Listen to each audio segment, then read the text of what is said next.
Wow. Wow, wow, wow. They said, Hobbs, go back to the track. It'll be fun. It'll be a little break from the marathon. You'll enjoy it. You'll run fast. You'll PR. Well, ladies and gentlemen, none of that happened.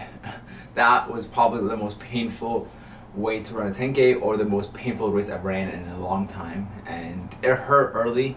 And I was in the hurt locker for a very long time. And after the race, somebody asked me the question of, hey, like, what was more painful? Your marathon race or your 10K tonight? And I was like, by far, this 10K race was way, way more painful than the marathon ever was. Like, even when I hit the wall at mile 22 of the marathon, like, but this 10K was a lot more painful. And so, let's go over how it played out, I guess, of how my perspective of how the race played out, and I'll let you guys know. I have my phone as well, so I'll read you guys the splits of the race and how it went on. But it was very, very painful. I won't lie to you. Like that was painful, and I expected to be in a lot of pain, but I didn't expect to be in this much pain. If you know what I mean. Like 10Ks are painful, track races are painful. Luckily, my calves are feeling surprisingly well. Like, I thought my calves were gonna be trashed. I haven't worn spikes in about 340 days. So it's been almost an entire calendar year that I haven't worn spikes. So I'm generally surprised that my calves aren't wrecked right now. I'm gonna go for a trail run in an hour. Probably anywhere from 60 to 90-minute run. And so that's gonna be fun, but I'm shocked. Like, I finished the race and it felt like I had more left, which is nice because I'm training for a marathon, so it's not the end of the world. Like, this race, like I've said in the past, is a side quest. I would have loved to run 27:45. I would have loved to run low 28s, but all I had in me yesterday, it's a Rust Buster 28:54. Like, it's not like I ran 30 minutes or 29:30. Like, it's still pretty impressive feat to break 29 minutes. Like, I'm trying to let it sink in. Like, what I did last night was still pretty impressive. It's not I don't want to downplay the performance, but what I did last night was still somewhat impressive. Like, I mean, I didn't come to Portland to run that. Like, if you told me when I'm booking my flight, booking my hotel and everything that I'm going to Portland to run 28:54, I would not have booked it. Like, it's not a performance where it needs to be celebrated, but it's also not a performance to be like, oh, that was disappointing. It's a performance. I don't know what else to say. But the morning of the race, I woke up and I don't know how many of you guys feel this, but just almost only happens on race mornings. It's like you wake up and your mind plays mind games with you and tells you that you're more tired than you actually are. Like, your legs are more fatigued than usual, or like it's just your mind plays mind tricks and telling your body like, hey, like, are you sure you want to do this tonight? Like, are you sure you want to race tonight? And I was having that kind of vibe. I woke up and it's like mosey around for a few hours, went and got breakfast, and then did my shakeout. I like to do an 8 to 10 minute shakeout in the morning. It doesn't matter what time the race is. I try to do a shakeout to flush the legs out, and it makes my legs feel good, and then do some drills. And so that helped my legs feel better and tell my mind like, hey man, like, you need to stop this. Like, we're here to run fast. So did that, and then mosey around for a little longer, and went to the grocery store, got some groceries and stuff like that. Just got lunch, and then took a 90-minute nap yesterday. And so just trying to do everything, and then I'm better when it comes to morning races, so I was trying to simulate a morning race. So I took a 90-minute nap, and when I woke up, it felt like the morning. I don't know if you get what I'm trying to say, but when I woke up, it felt like I just woke up from a 90-minute nap. I woke up from an 8-hour sleep, and that it was morning. I was trying to trick my body into that, and then I had oatmeal 3 hours before the race. And then I started to head over, picked up some friends, and then went to the track. And so that was how everything led up to the race, and then just sat at the stands and just watched a few races, watched Kenny get the dub in the steeple. He ran 8:18, not bad. I mean, Kenny's Kenny. It doesn't matter how much time he takes off, he's always decently fit. But yeah, and then we warmed up for our race. I warmed up a little longer than I normally would. I warmed up 2.5 miles. And then did some drills, but I think we warmed up a little too early because I was pretty much finishing my drills as the announcer was saying, ladies and gentlemen, the women have a 5K left to go. And I'm like, oh no.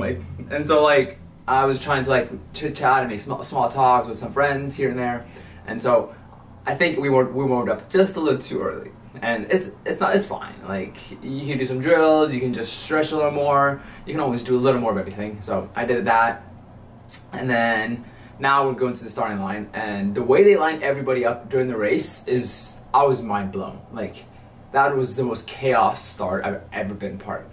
I had the bib number 1 on my chest, so I assumed I would get the first position, but no. The first bib means you got the last and outside position, which I've never had that before. Like, usually if you're the first seed, you're in the front.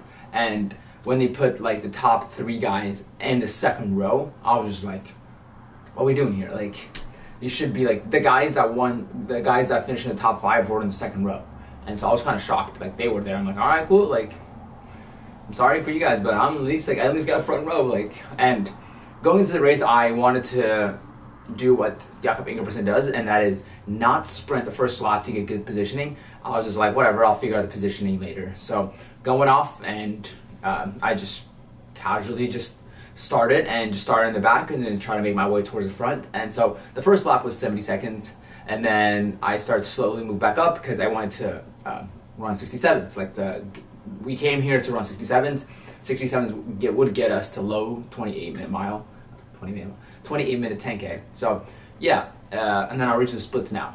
So the first lap was 70 seconds, and then second lap 67 seconds, 67.1, and then 67.1 again, and then 68.0, like 68 flat. And so we went through the mile at that point in 4:32, and I'm like, this hurts, but it's fine. Like, I'm used to this kind of pain with 5 miles to go, and so I was like, whatever. Like, I could probably hold this pain for a little longer. I could probably hold it for another 6 more K. I don't know if I can hold it for an entire 10K. And so we ran another 67, and then we ran 68, and then we ran 67, and another 67. And so at this point, we're about 2 miles in, and for the last like 6 laps, we've been doing some yo-yoing. Like, I had this really tall guy in front of me. He was wearing an orange jersey, and like, he would yo-yo on the back stretch. He would like surge and go like gap me for like about a second, and then he would come back, and then he would gap me, then come back, and just like all these stupid accelerations that would happen. I'm just like, can we not just run an even split? Like, I can't do this too many of these. Like, I can't surge back and forth. Like, we need to hold this. So I was trying to find a good time to pass him, because I felt like I was in a better position if I just passed him and just went around the next person. And so at this point, we're about 2 miles in. We went through the 2 mile in 9:04. The leaders were, I think, 9:02. So I'm still in the lead pack at this point. And then pace continues. We were running about the same pace at the end, 67, 68, 68, 68. And these 68s are lows at this point. They will get up higher. So right now, we're at 4,800. I'm just going to tell you the next 400. It was 68. So we'll just divide that in half. That'll get you a 5K. And the 5K was 14:11. Which is about exactly what I expected to be at. Like, the front pack was at 14:06, and I was a couple seconds back. Like, I mean, I was still in the front pack, just I was a few rows back. So I was still in the race at this point. I stayed in the race for more than 5K. And so I went through the 5K in 14:11. Wow. I stayed in the front pack until at this point, I was still in the 5K.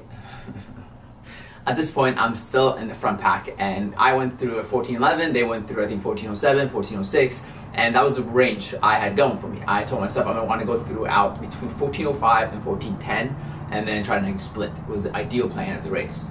And so at this point, and then the next 4 laps continue. We go 68, 67, 68, 69. That's when reality set in. At 6,400, I hit 69, and I think that's where I lost contact.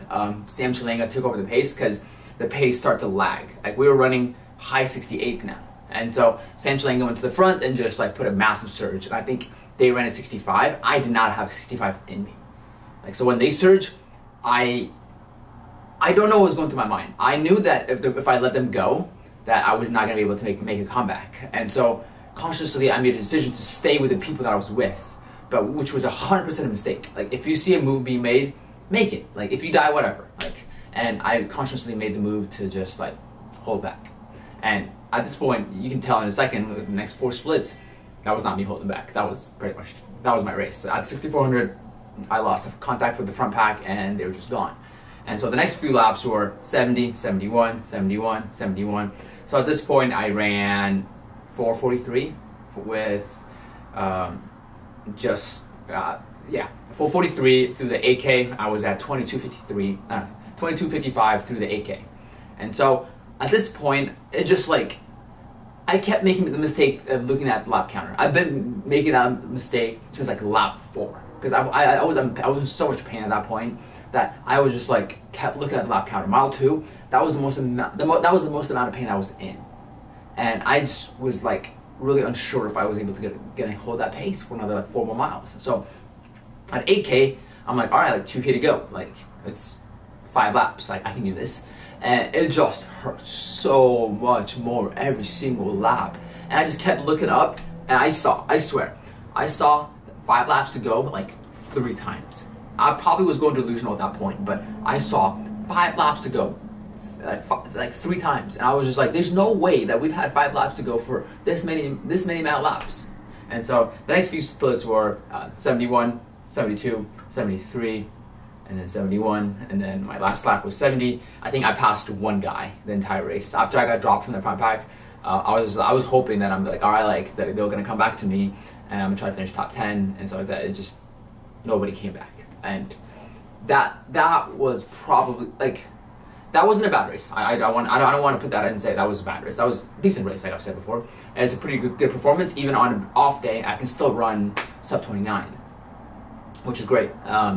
It's just frustrating knowing that I have more than me. It's just that pace never felt comfortable. Like when we're doing the workout, 67s felt pretty comfortable. Like when doing the workouts, and so I was pretty hopeful, and the person I was running with, we were pretty optimistic that we could make 67s to like a low 68s comfortable pace, and it just never felt like that, and it was frustrating. And again, like, I wish I had another 10K left, but at this point, I think it's time to get ready for Chicago.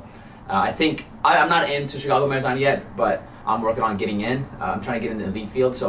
But at this point, I think it's about 16 weeks until my Chicago Marathon. So I just got to focus on increasing my mileage. I've been running like between 80 to 90 miles a week for the last I think 8 weeks or something like that. So yeah, like, I don't know what I expected. I think probably to run a minute faster than I did.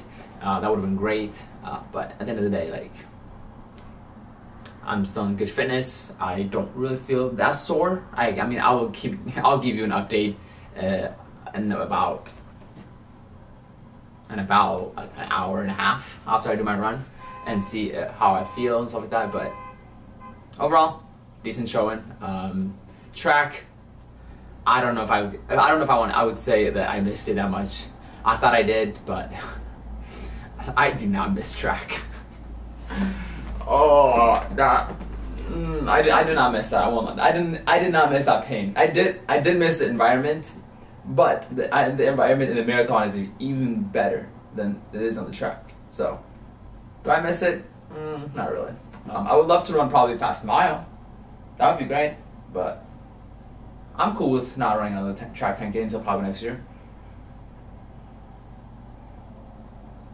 I was also debating whether or not I should have wore spikes too, because at a certain point I felt like I just felt too much of the ground. I mean, this is probably a marathoner me wanting to wear super shoes, but the stupid IAAF rule has like a stack height limit now, and so since I was going for the Olympic trial standard, I had to wear spikes, and so I mean, I didn't even get close. So I'm like debating, I'm like, wow, like if I wore super shoes, whatever I ran like 20, 30 is like slightly faster. But I don't know. That's something we'll never know, I guess. But yeah, I hope you guys enjoyed this video. I think there's a lot more coming. I think I want to do better documenting my next build. I didn't really do too much of this one because I didn't really. I mean, I love track stuff, and I didn't really do a lot of track workouts leading up to this race, so I couldn't document a lot of it, but it was fun. Nonetheless, like as you say, it's always part of the journey, and you gotta enjoy the journey and just enjoy what you do. And so I enjoy what I do. Like, I have a job, I run. That's pretty much it, actually. But yeah, yeah. So As always, make sure to do these 3 most important things: like, comment, and subscribe. And I'll see you in the next video.